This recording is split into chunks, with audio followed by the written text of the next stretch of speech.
ئێمە ڕۆژێکی زۆر شەرەفمەندانەیە کە نووسینگەی چەمچەماڵی دەستگای خێرخوازی بەخشین لە درێژەی کار و چالەکی جیاوازەکانی لە مانگی پیرۆزی ڕەمەزاندا هاوکاری دارایی بەسەر 150 خێزانی هەژار و نەخۆش و منداڵی بێباوکدا دابەش کرد. دیارە مۆکو نووسینگەی چەمچەماڵ دەستگای خێرخوازی بەخشین کۆمەڵی هاوکاری مادیمان دابین کردووە کە ماڵەکان ماڵی کەمەندامی تیا و خەڵکی هەژار و نەخۆشی تایە و هەر لێرە سوپاسی ئەو خێرخوازانە کەم کەوا بەردەوامن لەگەڵ ئێمە و هاوکارەکانم بە دەستی ئێماگەێنن و ئێمەش کە بێ ئەوەی سەرچاوی هیچ کەسێ لەو هەژارانە دەرکەین هاوکارەکانیان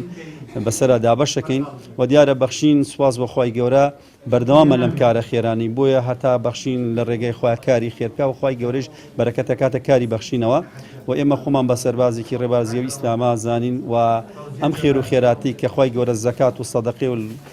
زەکاتەکانی کە لەسەر خەڵکانێ فەرز کردووە پێویستەکە خەڵک بزانێ بەچی ئەدا بەچی چینێشێدا هەر ڕێکخراوێک و گروپێک و لایڤێک بکرێتەوە و خەڵک پارەی بدا بەدەست کەس نازانێ بەچواکوێ بۆیە ئێمە لەسەر بنەمای ئەو ئاەتێک کە خی گەورە هەشت سنفی دیاری کردە بۆ زەکات کە زەکات وەرگرین بۆ هەشت سنفێ دین بەڵام لە بابی سەدەقا ئێمە حڕین ئەتوانین بیدەین بۆ کەسانی کە نەدار بن هەژار بن یا مسکین من ئەوە خۆمان ئەتوانین فۆرمیان بۆ پرۆکردن. کۆمەڵی دادگەری لە ڕێگای دەستگای خێرخوازیەکانی و هەمیشە لە خەمی بارودۆخ و ژیانی خەڵکیدا بوو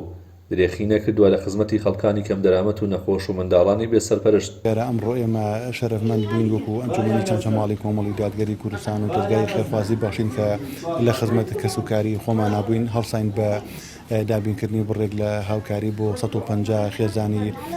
سنوورەکەمان ئەمەش بەڕاستی لەوە سەرچاوە گرێکە ئێمە لە بەردەم دەسڵاتێکی تا سەرنجخان دەسڵاتێکی بێباکەین ئەبینین حاڵ و ژیانی گوزەرانی خەڵک لەو پەڕی خراپیە موچەی مامۆستا و فەرمانبەر ئەبینین سێ مانگجارێ بە هەزار ئەم لاولە تاوەکو موچەی خەڵک دابینەکرێ وەزعی خەڵک و کاسبکار لەو پەڕی خراپیایە و وەزعی خەڵک و هاوڵاتیان و هاونیشتیمانیانی ئێمە بەڕاستی لەو پەڕی خراپیایە بۆیە ئێمە وەکو هەستکردن بە بەرپرسیارەتی سەرشامان هەڵساین بە دابینکردنی بڕێک لە هاوکاری بۆ هاونیشتیمانیانی شارەکەمان. سوودمەندوانی پرۆژە خێرخوازیەکانی دەستگای بەخشینیش سوپاسگوزار و دڵخۆشن کە هەمیشە بەخشین ئەوانی لەبیر نەکردووە. دەسوچیان خۆش بێخوا بیان پارێزێ بە هەموو شتێکمە سوودمەنی لێرە 5 مناڵەتی ومەیە 6 دانە نەفەرین گیانمان بەخوا بەمانە بە پارە و بە خواردن و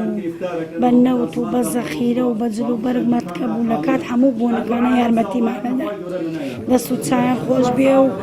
ماڵیان ئاوا بێ و ماڵ خێرخوازش بێ و بەش خێرخوازش نەبڕێ خوا دوو ئەوەی باتێ نمونەیان زۆر بێ. لە ڕەمەزانە و لە پێش ڕەمەزانە زۆر هاوکاری مناڵانی بێباوکیان کرد و مناڵانی فەقیریان کرد و دەستخۆشیان لێکم دەستخۆشی بۆ خێرخوازانەکەم کە یارمەتی مناڵانی بێباوکە دەر یعنی ئێمە حەزەکەین هەموو مانگی ڕەمەزان بێت چونکە لە هەموو مانگەکانە ماڵمان ئاوادانترە سوپاس بەخوای گەورە لە زەخیرە ئیتری لە هەموو شتێکە یاخوا دەست بە گیرفانی خاڵیان نەکەن دەسوچاویان خۆش بە خێریان بنووسێ دوعای خێریان بۆکەن. لە مانگی ڕەمەزاندا نووسینگەکانی دەستگای بەخشین لە سەرجەم شار و شارۆچکەکان بەردەوامن لە کاری خێرخوازی و بارگەکانی کۆمەڵی دادگەری بەردەوام و بە تایبەتیش لەم مانگەدا کراوەی و جمەی دێت لە خەڵکانێک کە پێویستیان بە دەستی خێرێکی ئەمینە تا هاوکاریان بکات. ڕێبین محەممەد کەناڵی پێیان چەمچەماڵ.